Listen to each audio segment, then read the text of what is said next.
tapes of her private conversations with the president. Because who would want to fire a White House aide who was making secret tapes of her private conversations with the president? Omarosa is trying to get on TV to peddle her new memoir entitled, I Am a Disgruntled Former Employee Who Can't Be Trusted and May Even Be Psycho, but is probably just greedy and dishonest. That may not be the exact title, but it's something like that. CNN spokesman Winston Mendacious said, quote, this network is not going to waste our viewers' time by interviewing some greedy fame hound peddling sleazy, unsubstantiated rumors that might needlessly undermine the reputation and effectiveness of the President of the United States. No, I'm kidding. Bring that sweet stuff on, unquote. Omarosa says, among other things, she witnessed Trump lying to investigators and using racial slurs while having sex with an underage prostitute after drinking the blood of virgins, then devouring a living infant with his lizard-like tongue, after which he stripped off his Trump face to reveal he was really a gigantic space alien with dripping fangs and only the slightest grasp of foreign policy. On hearing the allegation, CNN's Don Lemon issued a statement saying, quote, I knew it. Isn't this what I've been saying all along, unquote. Trump responded to Omarosa's charges with a tweet that said, quote, this is what happens when you give a place of trust in the White House to a reality TV star with no discernible political knowledge. He's going to hire someone like Omarosa. Trigger warning, I'm Andrew Klavan, and this is The Andrew Klavan Show. I feel hunky-dunky, life is tickety-boo. Birds are winging, also singing hunky-dunky-doo. Ship-shaped, ipsy-topsy, the world is zippity-zing. It's a wonderful day, hurrah, hooray! It makes me want to sing. Oh, hurrah, hooray! Oh, hooray, hurrah! All right, we've got Sebastian Gorka coming on to talk about all the stuff that's going on in the Mueller investigation. And tomorrow is the mailbag. Tomorrow is the glorious, wondrous mailbag day when all your problems can magically be taken care of and disappear. All you got to do is go on thedailywire.com and subscribe. You got to be a subscriber. It costs a lousy $10 a month. All your problems versus $10. Which do you want? Do you want to keep your problems in your $10 or get rid of the $10 and get rid of your problems? Go on thedailywire.com and subscribe, then hit the podcast button, hit the Andrew Klavan podcast button, hit the little picture of the mailbag, ask anything you want. Ask about religion, ask about politics, ask about your personal problems. I will answer, and my answers are guaranteed 100% correct and will change your life. For the better? All right, let's talk first about stamps.com because here's why I use stamps.com. A, it's like I love having things come to my computer. I do not have time. I do not have time to run to the post office. I need the post office. I live for the post office. They do a great job, but I need it to come in through my computer. And stamps.com will let you access all the amazing services of the post office right from your desk 24/7. You can buy and print official U.S. postage for any letter, any package using your own computer and printer, and the mail carriers pick it up. Just click, print, mail, and you're done. It couldn't be easier. And the other reason I use it is because it is wicked cool. You put your things right in the printer and it comes out with a stamp. I still can't get over that. Right now, you can use the code Klavan for this special offer. Includes up to $55 free postage, a digital scale, and a 4-week trial. Don't wait. Go to stamps.com before you do anything else. Click on the radio microphone at the top of the homepage and type in Klavan. That's stamps.com. Enter Klavan. You can use your first letter to mail a letter to me asking, how do you spell Klavan? It is Klavan. No E's in Klavan. You just make it look easy. That's it. So like everything the left does, it always produces the opposite results, right? They want to get rid of racism. They make racism worse. Then they start defending their own racism. Then they just have everybody hating one another. And that's their idea of making racism better. They want to make life better for women. They say, oh, yeah, if you're a man, but you wear a dress, you can compete with women in the Olympics, so women can't win anything. They just make life worse for women all the time. And they keep saying the same thing. They keep saying, in spite of all we've done, things are getting worse. It's because of what they do. They create the exact opposite of all their intentions. This is also true with their decades-long attempt to shut up the right. All it does is, I am the opposite of a conspiracy theorist person. The minute I hear a conspiracy theory, I start to doubt it. I just think people aren't that smart. They're not that, clever. They can't keep a secret. Also, most conspiracies, if you listen to them, there's no reason to believe them. So, I mean, the 9/11 one is my favorite crazy conspiracy because you have a bunch of Muslims saying, you know, we're going to blow up the World Trade Center. Then you have them saying, we are blowing up the World Trade Center. Then you have them dancing in the street saying, we blew up the World Trade Center. And then people say, yes, but who really did it? I mean, it's nuts, you know, it's crazy. But when you try to silence the right, when you take Alex Jones off the social media, when you go after, now they're going after Gavin McInnes on Twitter, like I can't even imagine. McInnes is basically a comedian. He's, you know, makes all these rough jokes, but that's what comedians do. He's just doing it on the right. And now he seems to have been banned from Twitter. Bad show. But when all the news agencies are openly conspiring to attack Donald Trump, we saw Thomas Friedman of the New York Times saying that we should cover him this way if we really want to hurt him. The Boston Globe is saying, we should all get together and publish simultaneous editorials attacking him. When we see that the press is at war with Donald Trump, we start to think, well, if you're silencing the right, maybe how do I know which person on the right is telling the truth and which one isn't? If you're just silencing them all, it's really you who have created the conspiracy. You are the conspiracy. The left is the conspiracy, and it just gives credence to things that people are saying on the right. And right this minute, I have to tell you, I think that the truest things that Donald Trump is saying are about the Russian collusion investigation. He sent out a tweet the other day. It says, seems like the Department of Justice and FBI had a program to keep Donald Trump from becoming president. If this had happened to the other side, everybody involved would be in jail. This is a media cover-up of the biggest story of our time. And this actually seems true. There is now, as far as I'm concerned, compelling evidence that Hillary Clinton's campaign colluded with high-level FBI officials through this Fusion GPS to transform still unproven Oppo dirt research on Trump into this incredibly vast, unbridled, and so far unproductive Russian investigation. I mean, they keep on all the left-wing venues, CNN, the Times, you know, the networks, they keep saying, well, he's indicted so many people, but he's indicted so many people in Russia who'll never stand trial. I could do that. I could stand there and make accusations against people who can't sue me, who'll never be tried, who'll never have to prove anything. You can do that about anybody. You know, it's just, there really is nothing here, and it's gone on forever, and it has occupied our time. It's occupied our news stations. So let's go through some of this, because I know it's always complicated, but I do think we can boil it down to a certain amount of understandable stuff. Let's start, of course, with the firing of Peter Strzok. He's the guy, he presided over both the Hillary Clinton email investigation and the Russian election interference investigation. And he was, at the same time, he was texting with another FBI employee, his mistress, saying, you know, stuff like, oh, we're going to stop Trump and we need an insurance policy against Trump. And apparently, Strzok was still protesting his innocence when the word came that he was out of work. We have the video. But let me be clear, unequivocally and under oath, not once in my 26 years of defending our nation did my personal opinions impact any official action I took. You're fired. This is true for the Clinton email investigation, for the investigation into Russian interference, and for every other investigation I've worked on. You're fired. It is not who I am, and it is not something I would ever do, period. You're fired. That's tough.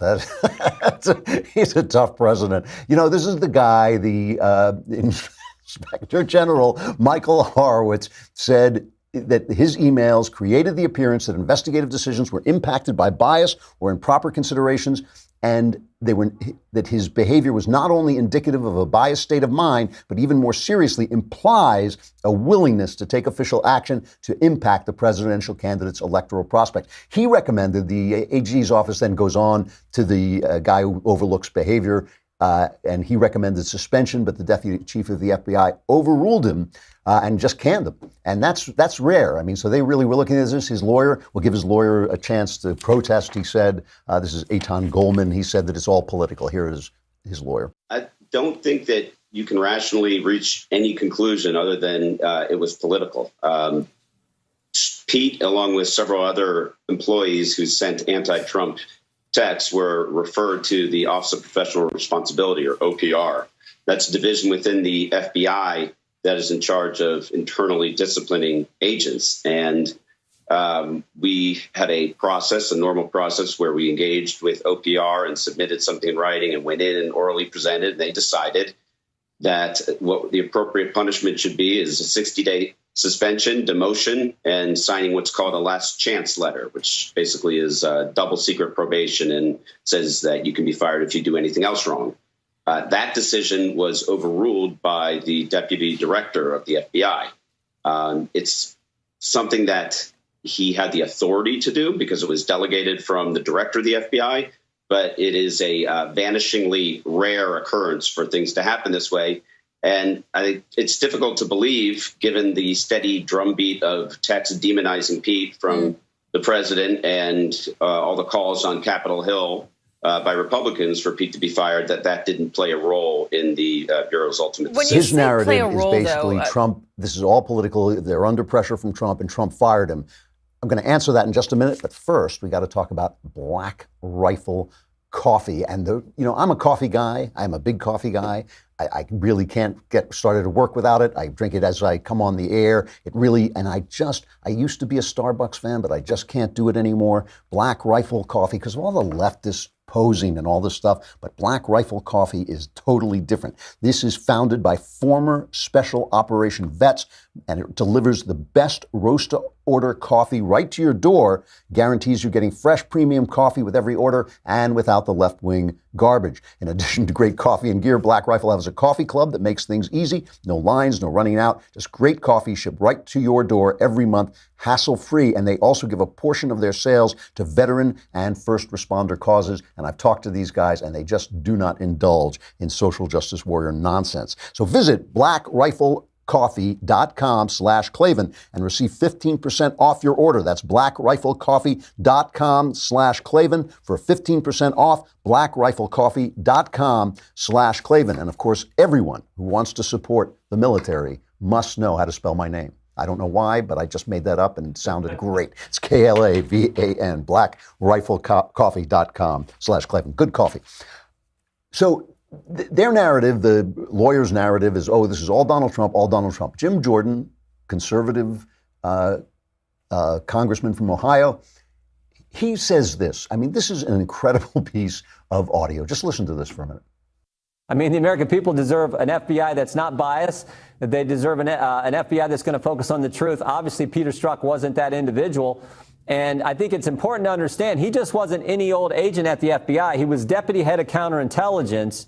More importantly, he was the lead agent on both the Clinton investigation and on the Trump-Russia investigation. So you now have at the FBI, Neil, something I've never seen in any federal agency. James Comey fired. Deputy Director McCabe fired. Jim Rubicki, former chief of staff, has left the FBI. Jim Baker, chief counsel at the FBI, was demoted, then fired. Lisa Page, FBI counsel, demoted, then left. And then, of course, you now have Peter Strzok, who was demoted and now fired today. These are the six key people at the top of the FBI who ran the Clinton investigation and who launched and ran the Trump-Russia investigation. I've never seen anything like that in any other federal agency.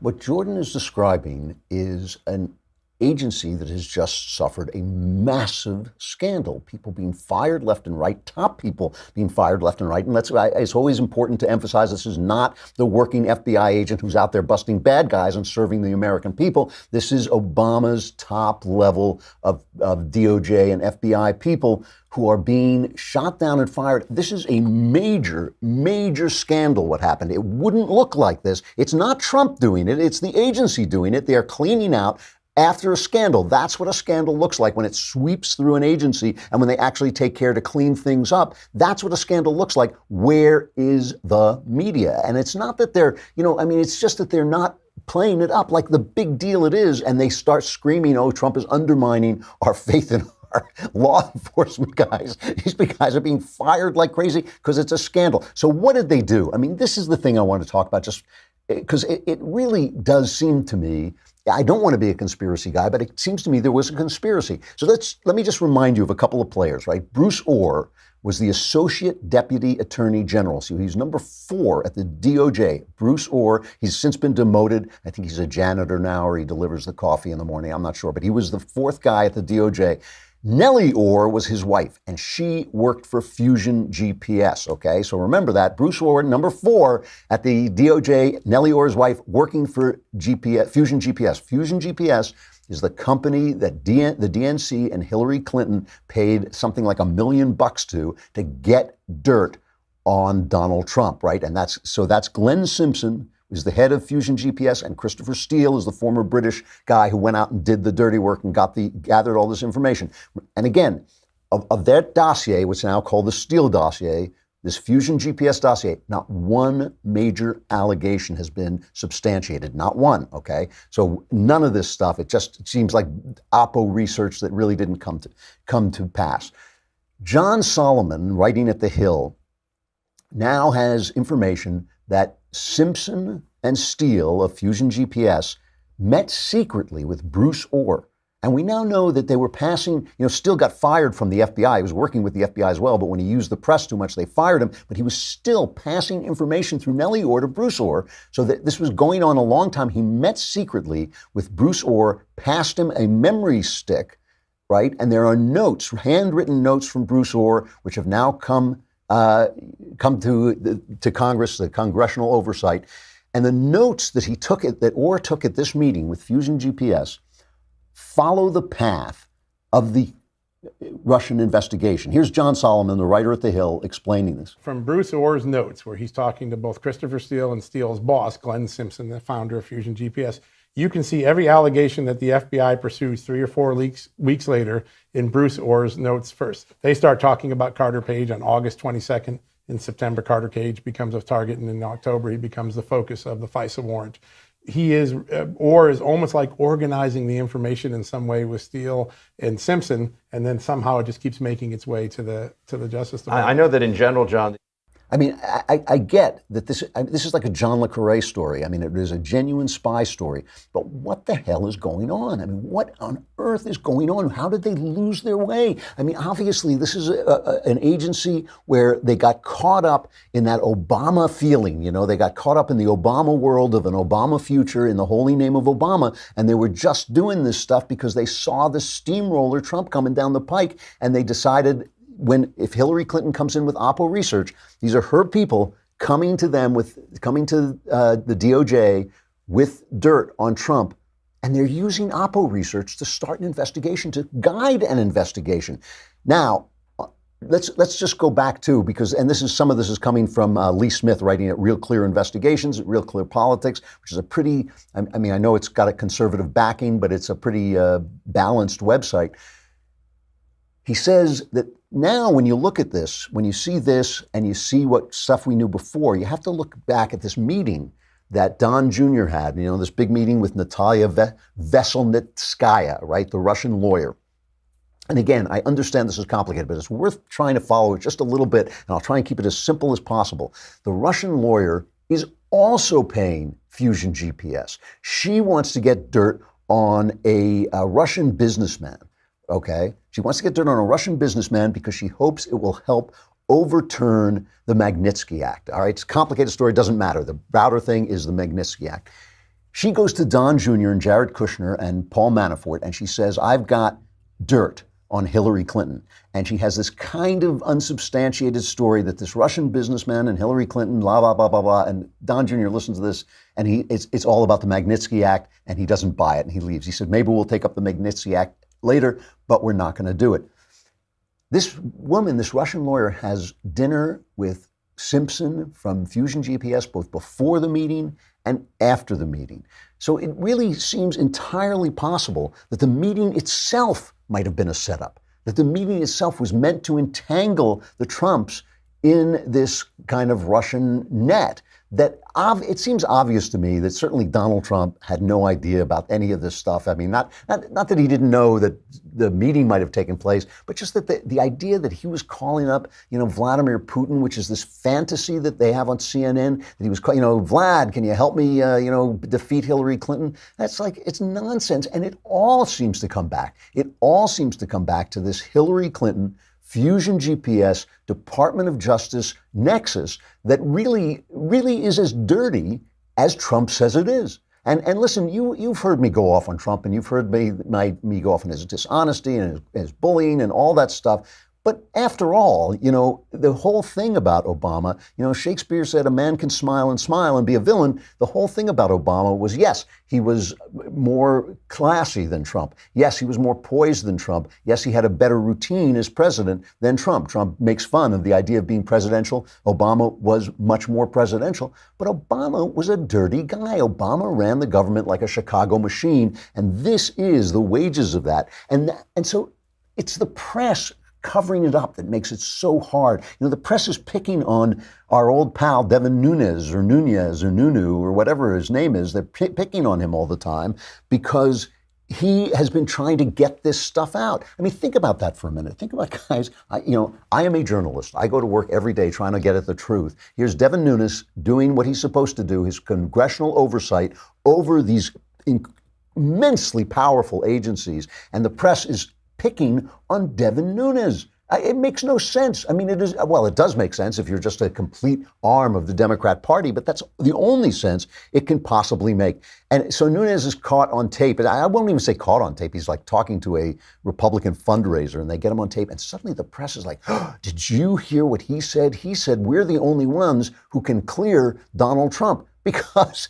everyone else is trying to frame him. That's what he says. So this is the second Nunes cut where he says we have to keep the majority. This is cut number 11. It's like your classic catch-22 situation where, we're at this what puts us in such a tough spot. If Sessions won't unrecuse and Mueller won't clear the president, we're the only one. Which is really the danger. That's why and thank you for saying it, by the way. We have to keep all these things. We have to keep the majority. If we do not keep the majority, all of this goes away. So all he's saying was we have to keep the majority or they're going to kill this investigation. And that's why, we have to win. And he's stirring up the Republican donors and saying that's why we have to win. And they're saying this like this is some kind of conspiracy. But this is his job. This is what he's supposed to be doing. And that he has become the enemy of the people in the minds of the press tells you something about how sick the press is. And I'll wind this up with just one thing. If you don't believe me on how sick the press is, we have to go back to the story yesterday about the fact that there are no white supremacists in America. There's 20 of them who show up, and all the violence, all the cruelty, all the meanness against America, against the police, against the press was coming from the left and Antifa. And our old friend, Chris Cuomo, has got it all figured out that it's just not as bad when they do it. And unless you're justified in defending yourself and you hit someone, you're a thug, you're a criminal. You attack cops, you slap the media, you're in the wrong, period. But I argue to you tonight, all punches are not equal morally. In the eyes of the law, yes. But in the eyes of good and evil, here's the argument. If you're a punk who comes to start trouble in a mask and hurt people, you're not about any virtuous cause. You're just somebody who's going to be held to the standard of doing something wrong. But when someone comes to call out bigots and it gets hot, even physical, are they equally wrong as the bigot they are fighting? I argue no. Fighting against hate matters. Now, how you fight matters too. There's no question about that. But drawing a moral equivalency between those espousing hate and those fighting it because they both resort to violence emboldens hate, legitimizes hateful belief, and elevates what should be stamped out.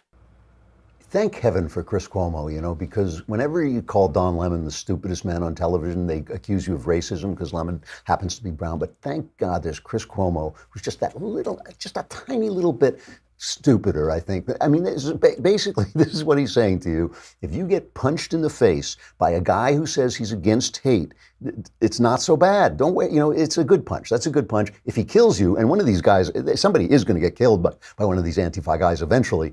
If he kills you, it's not you're not as dead. It's not as dead when somebody does it hate. It's as if somebody stood in a white hood and burned a cross on a black family's lawn and said, I'm doing this because I'm anti-Klan. And Chris Cuomo said, see, he's anti-Klan. He's not bad. He's anti-Klan. These guys are fascists and they call themselves anti-fascists. So what? So what? And these are the blockheads who are reporting the news to us. Hey, by the way, speaking of blockheads, Michael Knowles. No, that's not. The next conversation is coming on Tuesday.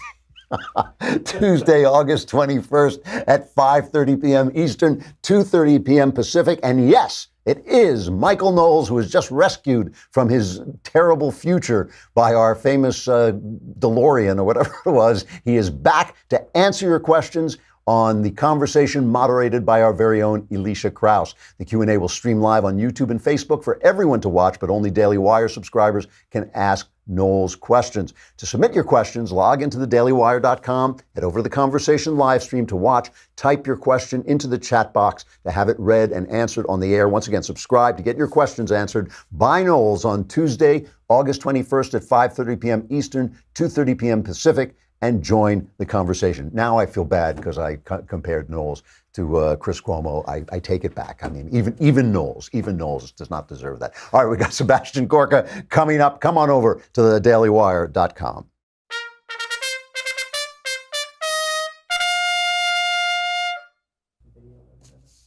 All right, Sebastian Gorka is a military and intelligence analyst. He's a Fox News strategist and former deputy assistant to President Trump. He's also the author of the new book, Why We Fight, which will be out October 9th on Amazon. And we will have him back then to talk about that. But let's talk to him now. You there, Sebastian? I am, Drew, I am. It's good to hear.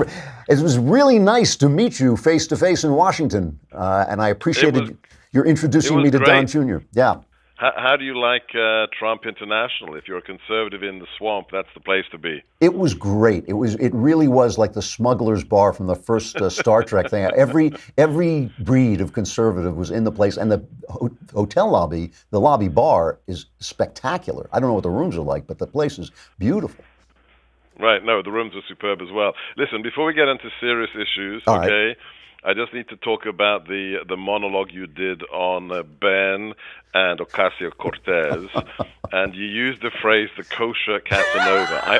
I want to see that cartoon. I want to see the kosher Casanova cartoon. Okay, you can clear that with Ben, right? I did. I have to say, I gave myself the rest of the day off after that. Even I was impressed. I appreciate your noticing. So we got a lot to talk about here. I mean, this Strzok firing really does start to confirm the president in his feeling that he is genuinely the victim of a conspiracy. I mean, I know you're a big defender of his, but I think you got a point here. Yeah, I tweeted out earlier today. It wasn't my tweet, it was somebody else's, but it was simply a list of all the people who have been fired for cause at the FBI, the DOJ, or sent into early retirement. And it's stunning that in the history of the Bureau, I can't think of a period, not under Hoover or anybody else, where in the space of less than a year, you've had a dozen or more people got rid of for cause. So it really does vindicate what the president has been saying. And the latest one, the decision by the deputy director, Bowditch. I know Bowditch. He's a good guy. We were in L.A. together the day of the San Bernardino massacre, and when we find out that he went back to the original IG findings, and he said, this guy has got to go for multiple reasons, and this is the person who was running the collusion investigation. This is the person who was running the Hillary investigation. How did we get to this point where this was the man in charge of both of those incredibly important issues? And if this were an organization, if these were people who'd been appointed by Trump or even George W. Bush, this would be a huge scandal. I mean, this is an organization, I respect the agents of the FBI, but this is an organization that is now racked by scandal. That's what an organization looks like when a scandal hits it. Everybody gets fired, and that's what's happening.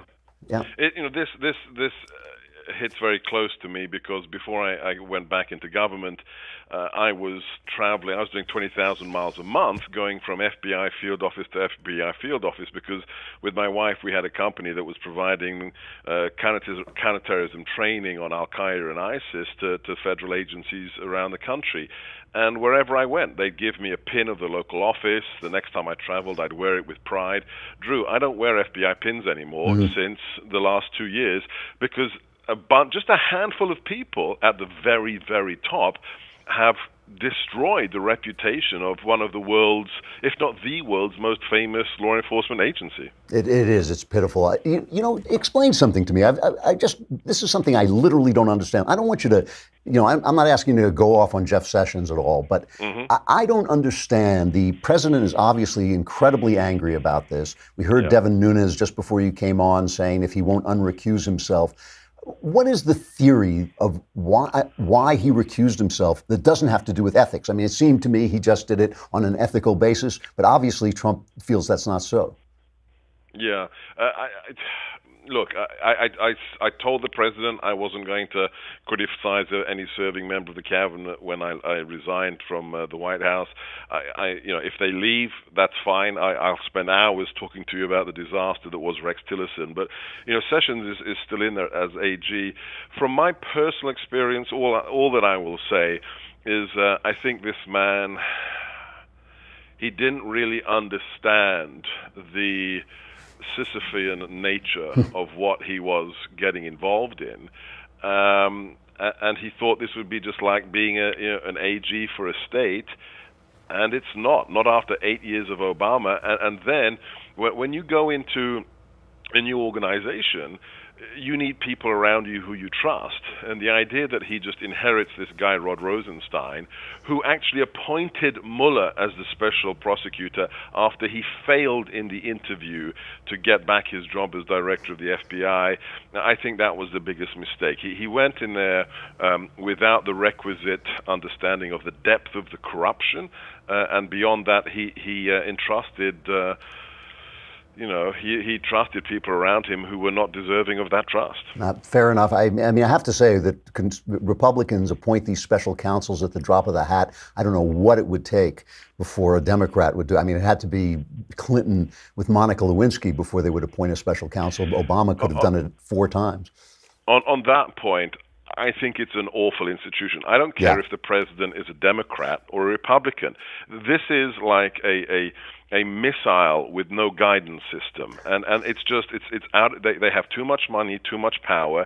They always end up investigating things that have nothing to do with the original political mandate they are provided. So I'm not a fan of the special prosecutor, whoever is the president.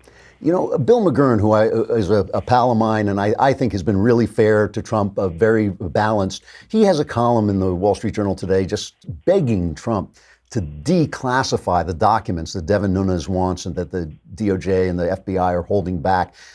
Do you think the president would ever do that? If a certain member of his legal team wasn't a member of the legal team. Okay.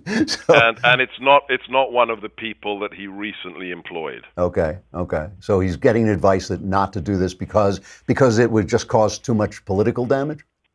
No, because there's a certain person in the office of the White House counsel who's afraid. Yeah. Who's just afraid and who doesn't understand that this is no longer this is about politics, and Robert Mueller has turned something that should have been a judicial function into a political one. And this individual that I'm talking about is not a politician, doesn't understand Washington, D.C., and if you are a lawyer in D.C., you have to be a political animal as much as a lawyer, and this person isn't. Wow. Okay. So let's talk about Omarosa. You knew Omarosa. I've seen pictures of you with her, right? You knew her. Yeah, I unfortunately bumped into her regularly in the White House. So she has really gone off. I mean, this is the real deal. They think that once again the press has got the president in their clutches. What do you make of this? I mean, it's kind of shocking. It's a little bit shocking that she's taping stuff in the Situation Room. It's not shocking. It's a crime. It's a crime, yeah.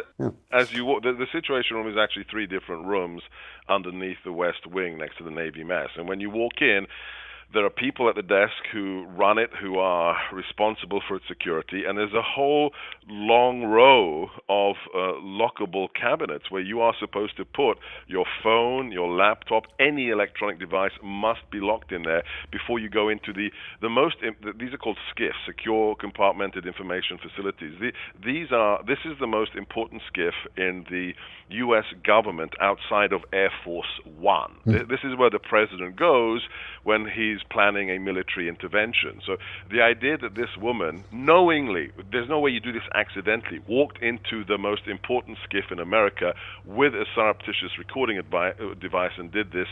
I tweeted it out yesterday. She should be prosecuted to the fullest extent of the law, Drew.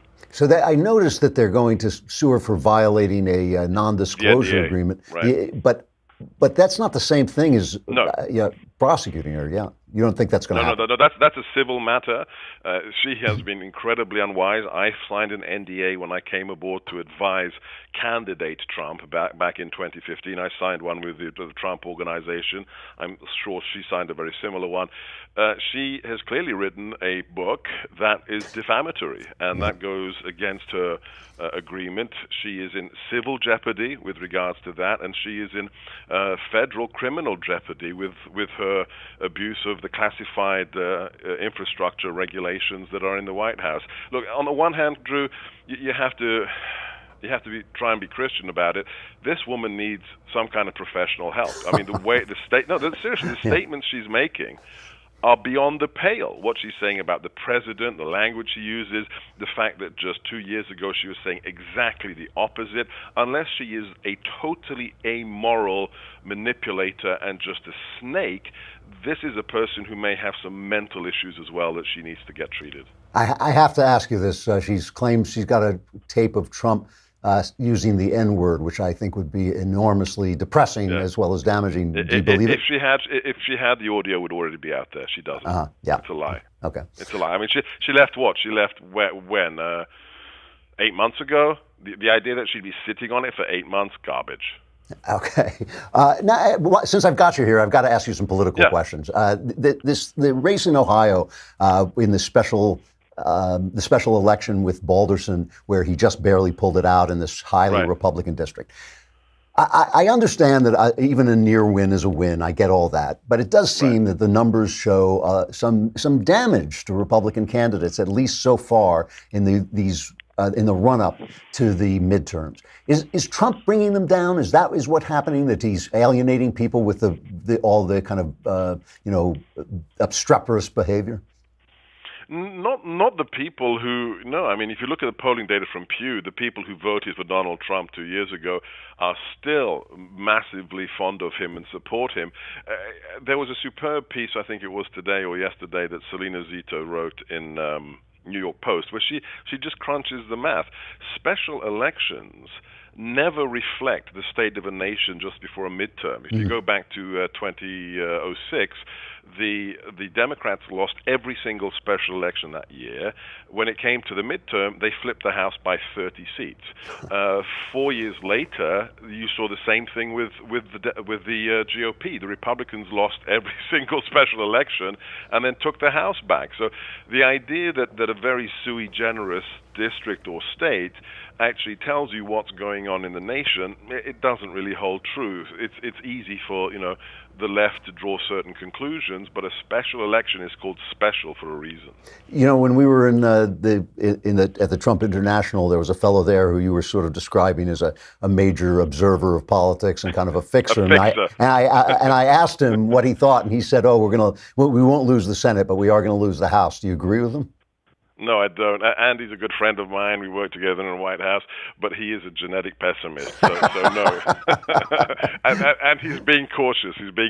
But no, I think you just forget politics and remove from the equation who you voted for. I don't care who you are, and just be completely cold and clinical about the last year and a half. Who's actually produced something that is positive in the last year and a half? Is it the Democrats? I mean, what are you voting for? Miss Googly Eyes when you're voting for the Democrats? It just there's no there. I mean, there's hatred, yeah, okay, which is great with their base, but all the millions of people who have profited literally, financially in the last year and a half by getting jobs, or spiritually by getting off welfare or getting off opioids or what have you, those people are not going to vote for Nancy Pelosi. Well, I mean, it really, if Trump were not Trump, the death of ISIS, the appointments he's made on the courts, the economy, the guy would be on the $10 bill. I mean, if he weren't Trump. And imagine if somebody had done what Omarosa did to the Obama White House. Oh, yeah, she'd have been taken. I mean, just imagine the frenzy. Yeah. The frenzy. She would be excommunicated from polite society for the rest of her life by the Washington Press Corps. All right, last question. We've got September, October before the elections. What do you expect to see coming out of the White House in terms of policy? You're going to talk about my book. I want you to come back and talk about your book. There's no point in talking about it now. People will forget by October. It's already available. It's already for pre-order. For pre-order. All right. Well, why we fight? Go ahead. No, seriously. Yeah. What about November? What are you expecting to see come out of the White House in terms of policy between now and then?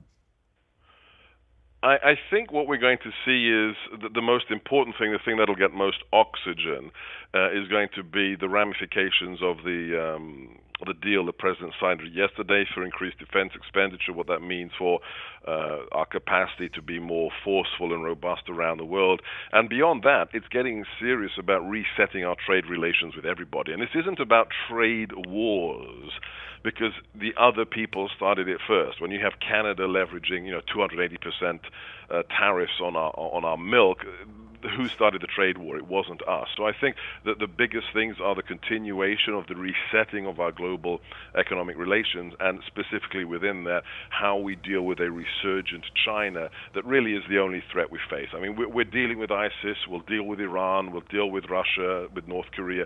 The only long-term threat we face as a nation is a China that wishes to displace us as the force for good in the world. So I think, you'll see a lot more interesting actions being taken by the president with regard to China and international trade. All right, Sebastian Gorka, Why We Fight is out on October 9th, but you can pre-order it on Amazon. Why We Fight by Sebastian Gorka. Thanks very much for coming on. Let's talk again.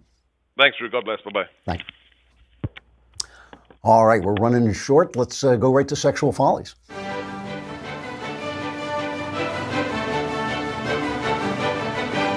Old expression, which I always loved. The expression was never eat lunch at a place called Mom's, never play cards with a man named Doc, and never sleep with a woman who has more problems than you do. And I remember the first time I heard that, I thought you'd never sleep with a woman ever. But now there is a new survey of 1,000 people from Germany found that men have better sex with women who are less emotionally stable. So the less emotionally stable a woman is, the better time you're going to have. So that advice is now obsolete. Never sleep with a woman who has more problems than you do. Only sleep with women who have more problems than you do. And the other thing they found was that women had better sex with men who are more disagreeable. So crazy women and nasty men is basically your best sex bet. That's what, this is why you should get married, because, the thing about freedom is it lets you do whatever you want, but we're also nuts that we do terrible, terrible things. If you get married over time, you'll learn to please each other. You'll be with somebody you like. You won't be, sitting around with a stranger. You won't be following your own stupid desires into some terrible relationship with a crazy woman and a nasty man. So there's another study that came out that says we're having less sex over the last decade. This is why. Because when you have sex with anybody you want, you make terrible, terrible mistakes. All right, the mailbag. I just love that. I love that. Who do you want to sleep with? I want to sleep with someone who's nuts, And if she's not nuts, I want somebody who's really nasty. That's the way it ought to be. The human race. What a what a tragedy. All right, tomorrow is the mailbag. Your questions answered, all the answers guaranteed correct. Go on thedailywire.com, subscribe for a lousy $10 a month or $100 for the full year. It's nothing. We will solve all your problems. Hit the podcast button, hit the Andrew Klavan podcast, hit the mailbag, and ask your questions about anything you want. I will be here to answer them all. all your problems solved. It's so easy. It's so easy. And for $100, you can have all your problems solved for an entire year. What a deal. All right, I'm Andrew Klavan. This is the Andrew Klavan Show, and we will see you again tomorrow.